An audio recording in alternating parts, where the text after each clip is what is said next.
ہر حال میں اللہ کو یاد کرو، اداس ہو اللہ سے باتیں کرو، خوش ہو اللہ کا شکر ادا کرو، مشکل میں ہو اللہ سے مدد مانگو، ڈپریشن میں ہو اللہ کے سامنے رویا کرو۔ بس یقین رکھو اللہ پہ، وہ تمہیں ویران کنویں سے اٹھا کر سلطنت کا بادشاہ بنانے پر قادر ہے۔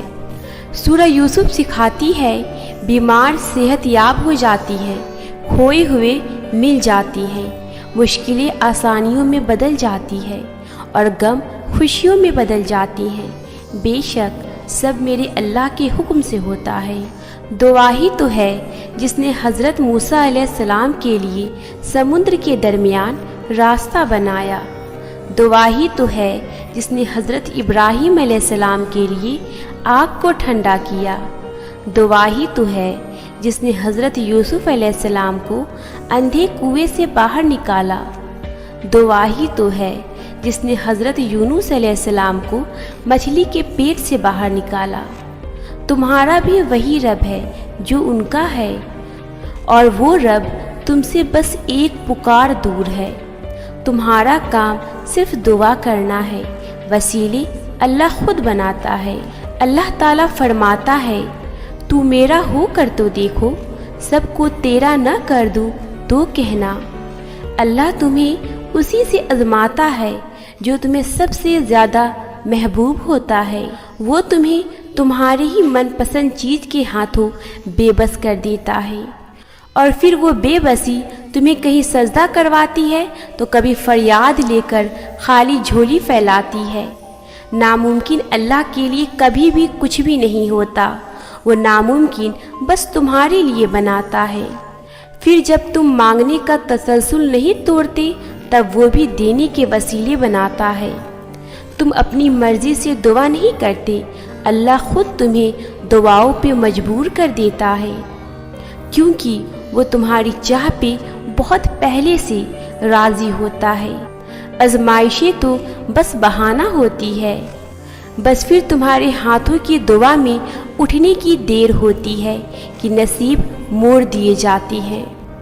جب اللہ نے نوازنا ہوتا ہے تو ہاتھ خود بخود دعا کے لیے اٹھنے لگتے ہیں، سر سجدے میں خود جھکنے لگتے ہیں، دعاؤں میں آنکھوں سے آنسو خود ہی بہنے لگتے ہیں۔ وہ اپنے بندے کو آزمائش میں ڈال کر وہاں سے راستہ نکالتا ہے جہاں سے انسان نا امید ہو جاتا ہے۔ وہ اپنے بندوں کو آزمائش کی اندھیری سے گزار کر اس کی چاہتوں کی روشنی سے نوازتا ہے۔ وہ اپنے بندے کو ہمیشہ تڑپتا ہوا نہیں چھوڑتا، بس اسے صبر کرنا سکھاتا ہے، کیونکہ ہر چیز کا ایک مناسب وقت ہوتا ہے۔ کوئی بھی چیز وقت سے پہلے ہمارے لیے کیسے بہتر ہو سکتی ہے؟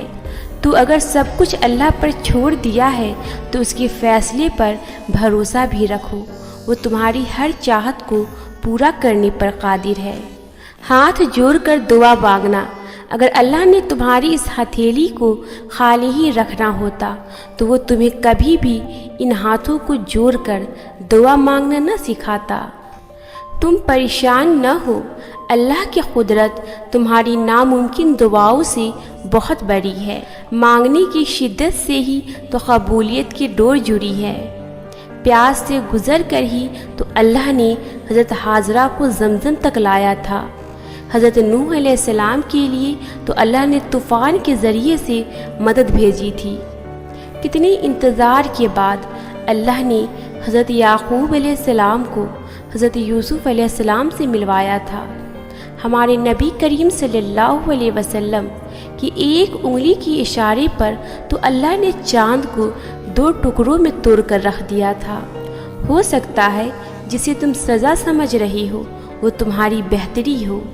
سنو، تم پریشان نہ ہو، اللہ تمہاری مدد کرنے والا ہے۔ سنو، تم خود کو تنہا محسوس نہ کرو، تمہارا اللہ تم سے 70 ماؤں سے زیادہ پیار کرتا ہے۔ سنو، تم مشکلات کو خود پر حاوی نہ ہونے دو، تمہارا اللہ تمہاری سب مشکلوں سے بہت بڑا ہے۔ سنو، تم ماضی کے پچھتاوے کو جان کا رگ نہ بناؤ، تمہارا اللہ بہت بخشنے والا ہے۔ سنو، تم اللہ پر توکل قائم رکھو، بہت جلد اللہ تمہارے لیے معاوضے کرنے والا ہے۔ سنو، تم غمگین نہ ہو، اللہ تمہارے زخم بھرنے والا ہے۔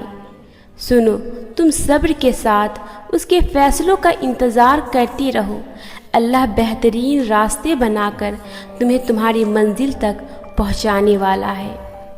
سنو، تم دعائیں کرتے رہو، اللہ تمہاری دعائیں قبول کرنے والا ہے۔